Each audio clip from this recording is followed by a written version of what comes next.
आज राहुल गांधी को लेकर के सदन नहीं चल पाया। कांग्रेस सदन चलने नहीं देना चाह रही है। अब बीजेपी इस जिद पर है कि लालू राहुल को माफी मांगना पड़ेगा। राहुल ने एंटी नेशनल काम किया है, लेकिन कांग्रेसी कुतर्क कर रहे हैं। कह रहे हैं कि लालू राहुल तो राष्ट्रवादी है। कांग्रेस को बैकफुट पे लाने के लिए राहुल से माफी मंगवाने के पीछे आपको भाजपा की स्टडीज में क्या नजर आती है?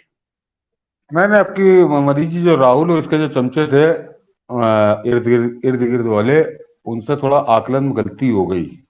उनको ये अनुमान नहीं था कि भाजपा इस तरह से रिएक्ट करेगी। और वो जो रिएक्ट करने का मामला, देखिए, वो बिल्कुल सही है कि ये इसीलिए अभी तक तो ये मोदी को गाली बक रहा था, प्रधानमंत्री मोदी को, लेकिन इस बार हम लोगों ने इसी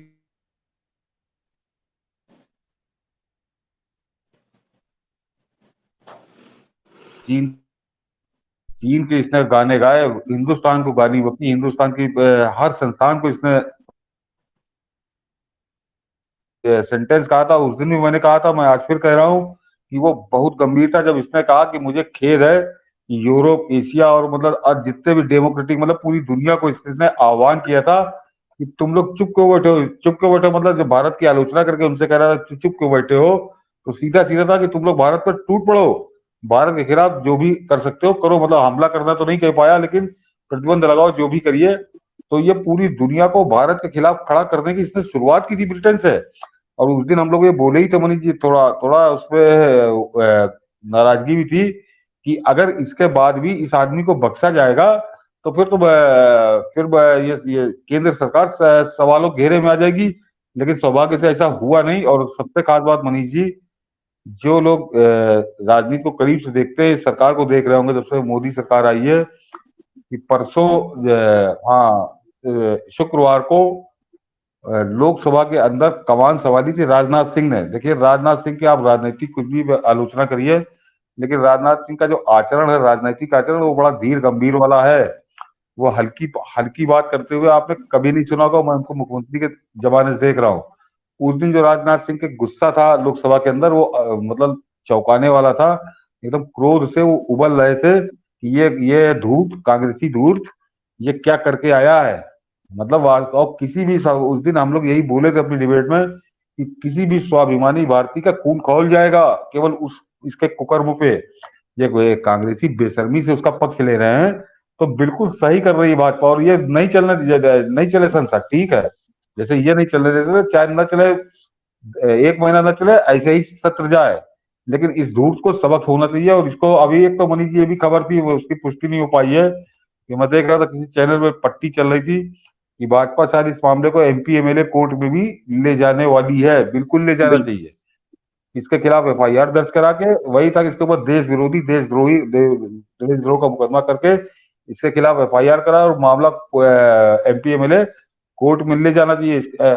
तो वो मतलब इसने अति कर दी थी मनीष। ये करते करते बेलगाम हो गया, ये नंगे हो गए ना, इसने लगा। मुझे लगता है कि राष्ट्रद्रोह के लिए जो जयचंद्र का नाम लिया जाता है, अब इसने जयचंद्र को 2 कदम आगे कर दिया। जयचंद्र ने भी इतना घटिया नहीं काम किया कि किसी को कहा हो कि आओ हमारे देश पर हमला करो।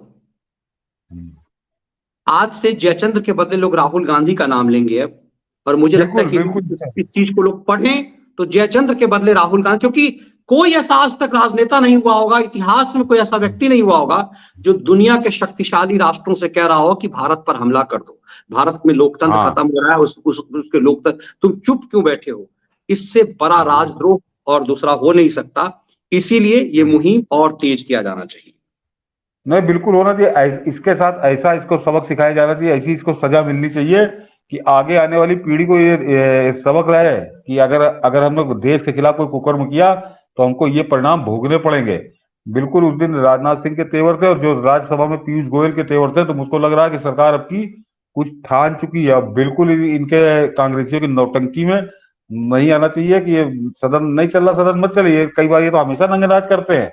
बिल्कुल सदन न चले जब तक ये आदमी माफी नहीं बनी जी, माफी तो मांगनी ही नहीं चाहिए, माफी मांगनी नहीं चाहिए। यहाँ पे मैं नरेंद्र मोदी का ही तर्क दोहराना चाहूंगा। जब इनसे पीछे पड़े थे सारे खैराती लिबरल सेकुलर कि माफी मांगो गुजरात दंगों के लिए, तो नरेंद्र मोदी एक ही जवाब देते थे कि माफी क्यों मांगू, अगर मैंने गलती की तो मुझे सजा दो, और अगर मैंने हम्म, गलती नहीं की तो माफी क्यों मांगू। तो बिल्कुल बिल्कुल वही है बिल्कुल।